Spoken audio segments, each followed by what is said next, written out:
What glamorized career path is actually a complete nightmare.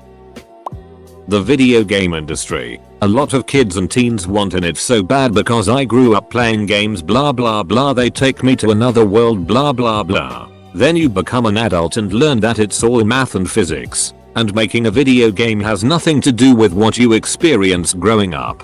It's all black screens of code, polygons, and being criticized for your work. What's worse, if you make games you probably never have the time to play them anymore. The gaming industry is notorious for implementing 60-80 hours work weeks. Even worse, depending on what company you work for, you may never have stable work. You finish a project and then the company tells you we don't have another project for your particular skill set, and you gotta look for more work. And if all that wasn't bad enough, you'll probably never work on a game you want to work on. All those big, fancy games and indie darling on Steam are a very small fraction of what exists. Barbie's Horse Adventure? Those people got degrees and we're inspired by the same games as you. Crappy Candy Crush knockoffs? Same degree and inspiration. Stupid tabletop games that you only see in the family section at Walmart? Those also utilize game designers, programmers. Don't get into video games because you like video games.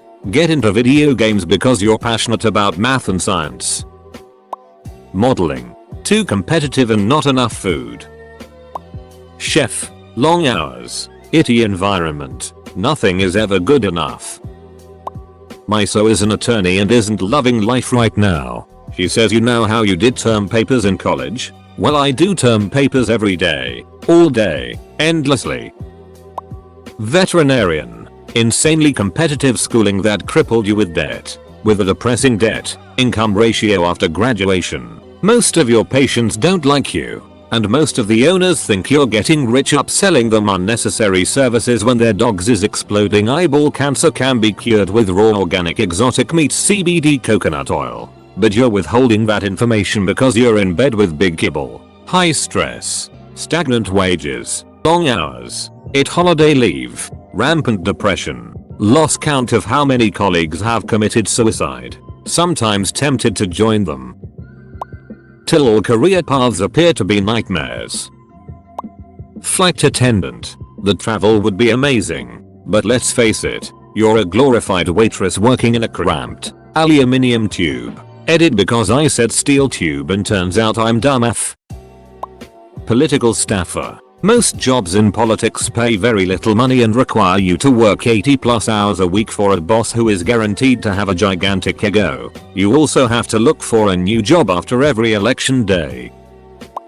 I've started working in television from a too young an age. It was amazing to witness all the behind the scenes stuff. But the reality is that these days you just can't make enough money from performing on TV, let alone the deprivation of creative freedom, which is what got my show cancelled, I think.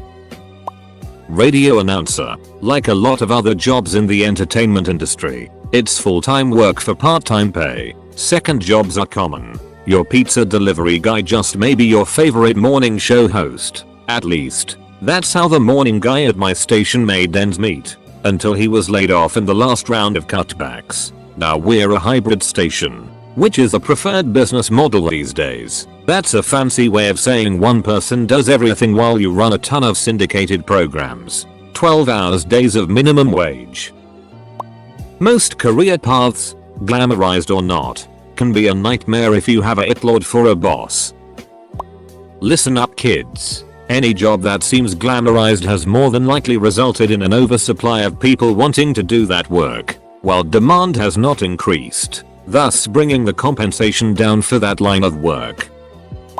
I don't know if nightmare is the word, but my wife has finally reached her lifelong goal of becoming a zookeeper at one of the top zoos in the US. She is very happy to have the opportunity to hand food to otters, have reindeer eat out of her hand, and brush okapi. However, she took on tens of thousands of dollars in student loans and did months of unpaid work at the zoo to get the job, which is seasonal, requiring she be off 2 months a year. She gets up at 4 AM and does farmhand style physical labor for 8 hours a day for about $9 an hour with no benefits. I am thrilled that she reached her goal, and I am happy that she is happy, but I am pretty disenfranchised with the whole thing. Farming on a large scale. I was living in debt up to my ass, $500 k $1 mil depending on the time of year, haggling for every input, land, fertilizer, seed, equipment, at the mercy of the weather, and got to watch the commodity markets kick me in the nuts every business day. The real cherry on top was everyone thinking you are trying to kill them with GMOs and copious amounts of chemicals that we don't use. Not to mention farms are passed down through generations, so you've got a bunch of dead and living ancestors watching your every move. Oh, and a lot of farmers work a second full-time job for the health insurance. There's a reason farm suicides are high and farm accidents and accidents are higher. There's a million young rural FFA kids that would give their left leg for a chance to farm. Architect is really bad. Most people don't complete it and the mental health issues are quite serious. There's a lot of criticism and stress in the beginning. Lots of late nights and hard work. At the end of the work you get insulted in public. There's no real reason for this. You aren't going to be saving lives or anything. There's no need to make it so expensive either. So 3 years later, you get a degree and have to do a year of intern work. Then it's time for another year of study and projects and exams. Then 2 years of minimum wage work. Then you come back for more exams, essays and projects. It's really too hard for what it is. I get paid very badly and I don't really use any of my training. It was pointless really, but girls like it at parties when I say I'm an architect. That's a lie, I don't go to parties, I have no social life. As someone who's going to graduate university in a year or two, what I'm getting from this thread is that employment is awful, unemployment is awful, and I should consider a career in being dead. Judging by this thread, all careers, also being unemployed, or alive. For all of you smart kids with advanced degree from top 50 colleges, don't go into consulting. You can do better. Find a line of work that is not as soul sucking and energy draining. Those frequent flyer miles and free hotels, whining and dining in glamorous suits are just a smoke screen to cover up the misery from constant traveling. Networking, guaranteed overtime and no weekends are not worth it. Many people do it as a stepping stone to a real career, which is smart. Staying in consultancy for 5+ years will likely turn your life upside down. Medicine. A close friend is a doctor. He doesn't have a life. Teaching for sure. I mean, people know it sucks. But still, the idea of becoming a teacher and changing the lives of children simply by caring enough exists in a lot of people, and sadly it's just not like that. The very sad truth is it doesn't matter how much you care. There are so many people who just want to make your job near impossible and people drop out of the position left and right. Investment banking. People talk about the fancy plane rides, expensive dinners, wild parties with your colleagues or a client. The reality of it is you're never truly off work, always on call like a surgeon. Works weeks are usually 60-100 hours and can be brutal if one follows another. It's really more like working from 9 AM to 10 PM in office and then get home to work another bit and have any given presentation ready stat. I've gone all-nighters followed by client meetings where all I have time for is a quick shower and a 7/11 coffee. Veterinary medicine certified vet tech. I was a tech for 4 years and peaced out. The work is backbreaking and clinic owning vets are cheap. You are bitten, scratched, occasionally left to get a 95-pound dog off the surgery table alone. And if you work in a mixed practice, you can also get the ever-loving it kicked out of you, and these were the things I was reasonably okay with dealing with. All for a wage that's supplemental at best. Hope you got roomies or a spouse that makes a decent wage. Then you have the owners. The ones who call you nasty names because your clinic doesn't take payment plans since the last 50 people we offered them to never paid, and you have the audacity to charge an exam fee at the very least. The ones who don't train their purse dogs and then screech at you when you get bitten because Fifi is a holy terror and your patient's dying. Some you know it's coming, but you're trying valiantly to save, and some it's totally out of the blue from something like a thrown clot after surgery, or something that we don't even get to diagnose because what's the point of a necropsy for a family pet? There's a reason the suicide rates among veterinarians is so high, and a reason a lot of educated veterinary technicians, basically animal RNs, we did everything but diagnose, prescribe, make a prognosis and perform surgery, don't last very long in the profession.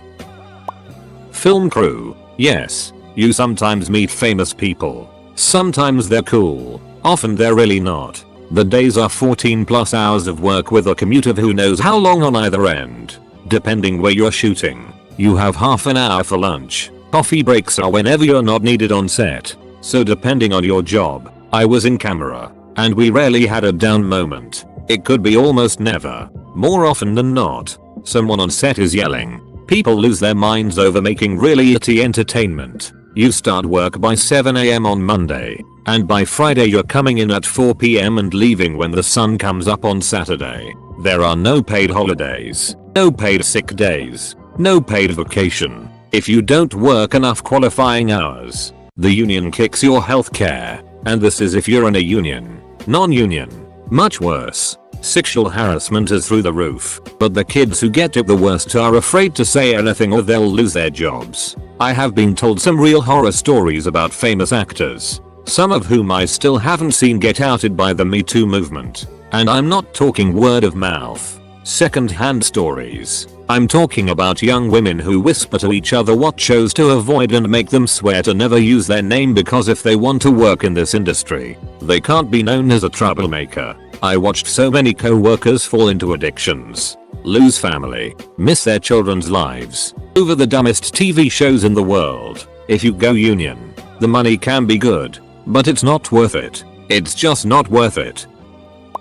Behavioral health. I spent a long time working towards a career in therapy, and I've noticed that a lot of new people looking to get into the field go in with the starry-eyed I want to help people mentality. I did too. You do help people, but it is ducking hard to help people. A lot of jobs are high stress low pay type of deals, because a lot of the jobs available are through non-profits that only have so much funding to go around. You are vicariously exposed to other people's trauma, and it does affect you. No matter how good you are at creating boundaries and practicing self-care, it's an admirable profession, but a grossly underappreciated one. And it most certainly isn't for everyone who wants to help people for a living. Going through college when you don't know what you want to do. All these people from your hometown who think they can become public figures on Instagram etc. Bunch of weirdos in my opinion. I hear being a YouTuber is pretty at work. Constant pressure to conform to a mysterious algorithm that's constantly changing around you, and doing or saying something that it or the advertisers don't like means that the plug is pulled on your wages, possibly even your whole livelihood.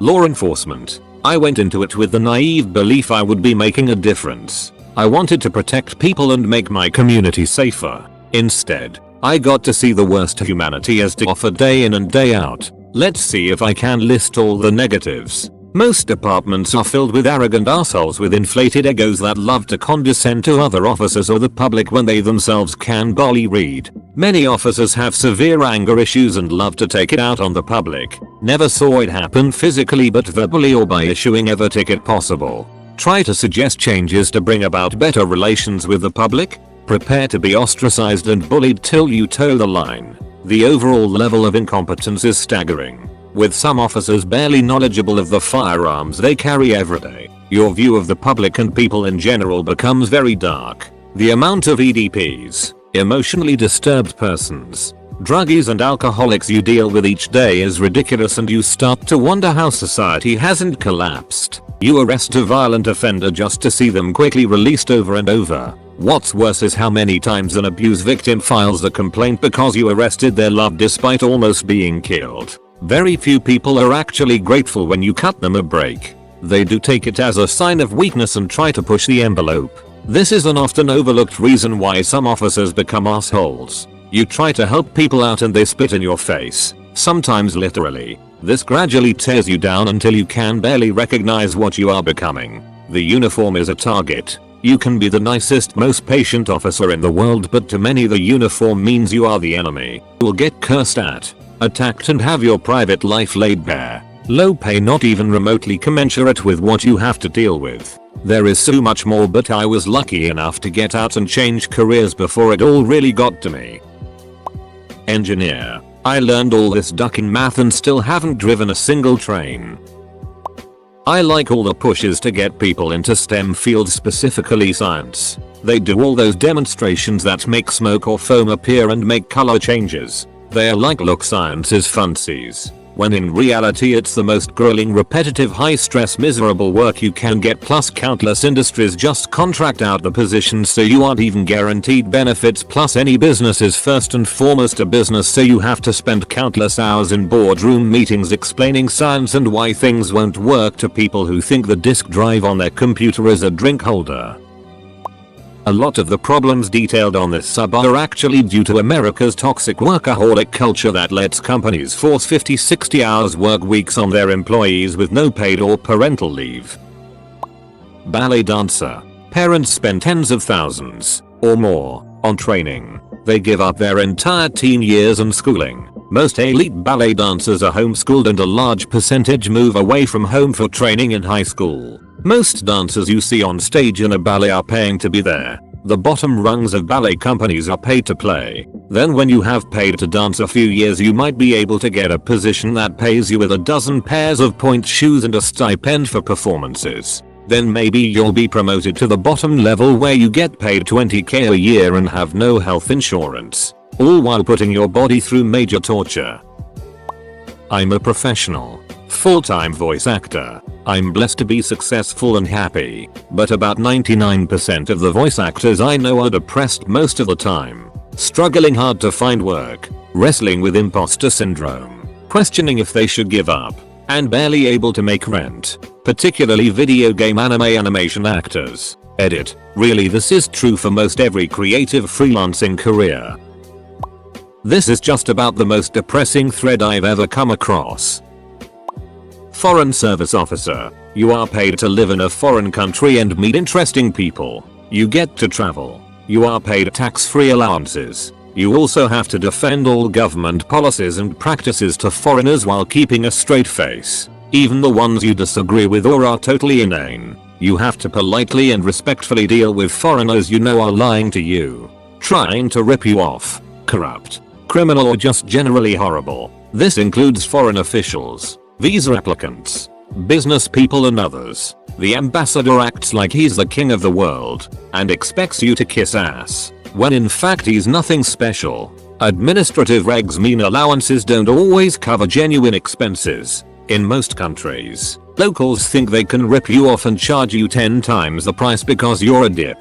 Dip plates on your car are an invitation to smash and grab. Offices always look like they were fitted with cast-offs from government surplus warehouse rejects. You have a fancy title but not budget for local initiatives, so you always look like a cheapskate. You're the last to know what is going on in office practices and politics. And coming back to HQ means surprise. Everything changed while you were away.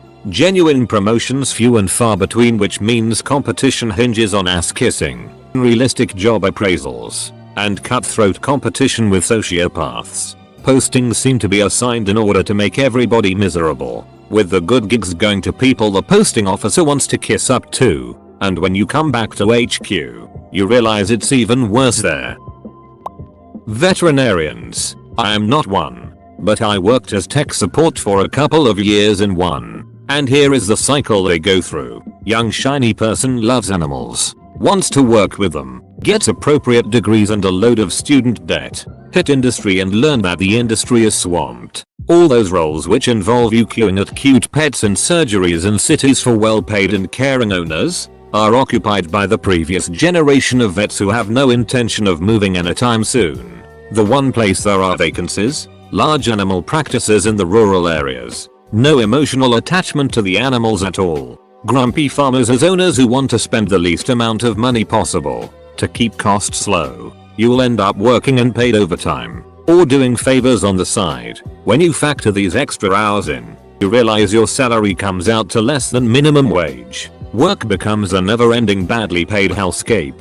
And out of work, you're in a rural community. There is no nightlife. There are very few people your age. The people that are there have been there for decades and don't open up to anyone who moved in before the millennium. The internet is dodgy. You are miles from your friends and family and have no time or money to spend going to see them. What you do have lots of access to: ketamine, So many young vets leave the industry broken, addicted or dead from odd. It's well known in industry but never spoken about of it. Don't do it. I've heard nothing but horror stories of how broken the machine really is when it comes to social work. I honestly don't know if I've ever heard anything good from social workers, and almost cringe whenever I hear about someone wanting to get into social work as a career. Prove me wrong. Game development. Work on the next AAA title, you will be one among hundreds. Indie developer, take huge financial risks without even knowing whether you will even see your investment give any returns. The amount of work you have to do to make a game is enormous. Any mistake you make, unbalanced weapons, too much grind, pay to win, etc. will blow up in your face with huge negativity. Edit. Also, certificates mean jacket in our business. Who cares you studied how to code for 8 years? They only look at experience, and you have to be lucky enough to find a company to take you for your first experiences. Also, thanks for many upvotes. It hasn't even been 24 hours since I started with Reddit, less than 3. IDK if military is glamorized. But I saw a bunch of people who joined cause they wanted to be badasses and they couldn't wait to get out. Long hours. Sometimes dangerous work. Mind-numbingly repetitive tasks. Being stuck with arsehole bosses at times. Not like you can just quit. Not the best pay. etc. Add it all up and you get a large portion of people who do one enlistment and never come back. Non-profit sector. You're mostly putting a band-aid on issues. You go into it wanting to help people, but far too many people are ungrateful, not willing to help themselves, or complain no matter how much you're trying. I cannot tell you how many people have made threats even when you've gone well above and beyond for them. So many people abuse the system for freebies. I had people come in trying to get freebies who make over 100k a year. The pay is always it unless you're at the executive level. It is ridiculous how much executives make compared to the workers doing 90% of the work. The CEO of my organization makes well into the 6 figures while we have to work 3 years to get a 3% raise on our low salary. They also devalue you constantly. You have people with master's degrees working entry-level positions being bossed around by some old lady with zero education but who's friends with the CFO or something. You're constantly working with a ramen noodle budget expected to come out with steak and lobster results. 9/10 volunteers are only there because they're trying to get hours or a reference and complain a lot. You're constantly battling other non-profits even if you're just trying to share resources. You can do completely different things and are just trying to refer clients back and forth so they can access all available resources. But they'll guard their clients like gold. The amount of shady practices that occur as well. Inflation of numbers, total lies, etc. It is really sad how many places do nothing or very minimal, but are glamorized as doing good. Edit. Thanks for the love. Academic. It's not super glamorous, but I hear people talking all the time about university professors sitting on their asses in an ivory tower. It's not like that at all. You spend years in grad school. In my field it takes 6-7 years for a PhD student even if you already have masters. If you stick it out through grad school and get the doctorate, there's a good chance that no university will hire you, even if you did good work. Sometimes your particular niche research interest is out of fashion, so you're screwed. If you are lucky enough to get a tenure-track job in your field, you're constantly balancing teaching, research, writing articles and monographs, begging for funding, networking at conferences, serving on committees, reviewing other people's books, and generally trying to justify your existence to a crumbling system of higher ed that's suffering from budget cuts. Academics usually are able to work in fairly safe environments, but not always. Field work can mean diseases, parasites, and political violence. Lab work can mean back pain, repetitive motion injuries, and long-term exposure to dangerous substances. The hours alone. I'm in grad school, and I work 60-70 hours per week. Grind you down. Trades. Welder, pipe fitter, electrician, etc. Which Reddit loves to glamorize as an alternative to basically any other job because of the pay. I'm not in a trade but my family members are and it is some of the most grueling and crazy work out there. They've been in dangerous situations like solar panels flying away during an arrest or lax fire safety at a nuclear power plant. They've worked crazy amounts of overtime just trying to meet impossible deadlines. My husband has been lucky, but when my dad was in the union he would get laid off and be out of work for months where he would do side work. The alternative to this is working at out of range jobs and being away from home for months at a time. They take a toll on your body. My husband will most likely need a knee replacement and my dad had to retire early due to his health. Working for yourself is all well and good if you can balance your own books, maintain your code's licenses and are insured, all while homeowners freak out at the price for rewiring their 1930s fire trap house. I feel like Reddit tries to paint trades as these simple jobs that anyone can do with easy pay when there's a lot more that goes into it. It's not just your ability to weld, hang drywall or wire, but understanding and remembering code requirements, safely using all of your tools and keeping yourself sane while you figure out how we're going to finish all this in a week. I still think anyone should give it a try if they really want to. Just understand that it's harder work than people like to think about. I don't think my husband would do anything differently, but I know my dad actively steered me away from a trade as a kid. Should go without saying, but any be your own boss. Job, ACA, pyramid scheme MLM, setting your own hours, working from home, unlimited profit, etc. All sounds great until you realize you're the consumer. Graphic design. The whole "we're looking for a passionate, creative blah blah designer blah blah" thing is just an advertisement, especially if you're looking for a job at an advertising company. The non-graphic designers only care about the image of the company and their exposure, awards and it, while making graphic designers work for more hours than what was agreed, not paying them enough, and generally the whole passionate and creative criteria is a bait. You might start as a passionate and a creative human, but you'll end up a wreck eventually.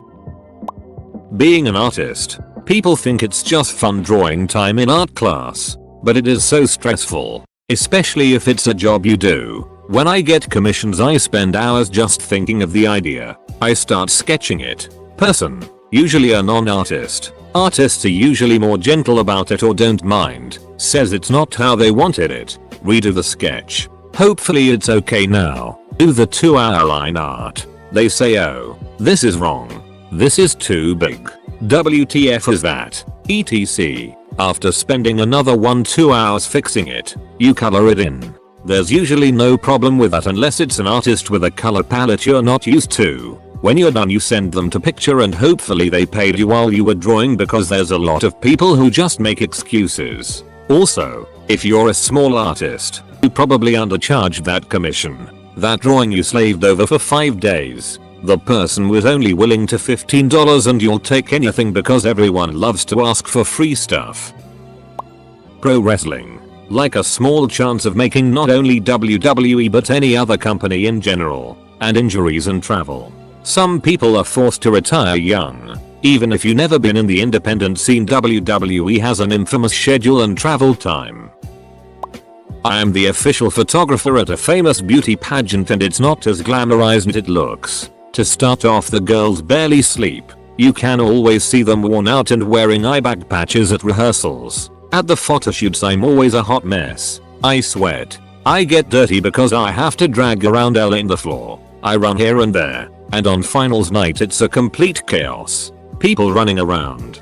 Dressing rooms with clothes all over the place. Makeup stains and so on. Musician. Everyone knows the money is it. But people think you either starve early and give up, or you're talented and you break out. Not so. There are normal music jobs out there. Unfortunately, they're subject to the following constraints. 1. Nobody who hasn't also trained for 20 years knows whether you're doing a good job. Many of them don't either. 2. The products produced by the music industry have value. The services involved in producing those products can't easily be assigned a value.